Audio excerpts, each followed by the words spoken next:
सवाल आता है कि क्या इंडिया में आपका पैसा सेफ है? तो शॉर्ट आंसर है उसका हाँ, लेकिन कंडीशंस के साथ।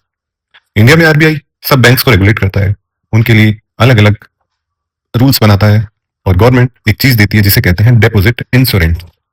इस रूल के हिसाब से डिपॉजिट इंश्योरेंस अगर बैंक बंद भी हो जाए तो हर एक डिपॉजिटर को 5 लाख तक का पैसा गारंटीड मिलता है, चाहे सेविंग्स हो चाहे एफडी हो। लेकिन दिक्कत यहां है, अगर आपके बैंक में 10 लाख 20 लाख या उससे भी ज्यादा अमाउंट पड़ा है तो 5 लाख के ऊपर का पैसा रिस्क में होता है।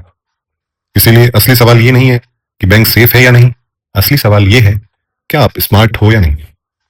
चलिए अब बात करते हैं कि ऐसी कंडीशंस में आम आदमी को क्या करना चाहिए। सबसे पहला रूल, एक ही बैंक में अपना सारा पैसा मत रखो। दूसरा रूल, एफडी को अलग अलग बैंक्स में डिवाइड करो। तीसरा, कोऑपरेटिव बैंक्स में ज्यादा अमाउंट रखने से पहले सोच समझ लो। होता क्या है कि मोस्टली कोऑपरेटिव बैंक का फंड अमाउंट बहुत कम होता है और किसी स्कैम की कंडीशन में वो बैंक रन की समस्या सबसे पहले आती है। और फोर्थ रूल, आरबीआई के अलर्ट्स और फाइनेंशियल न्यूज कभी इग्नोर ना करें।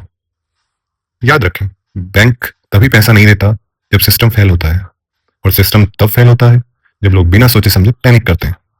इसलिए नॉलेज ही आपकी सबसे बड़ी सिक्योरिटी है।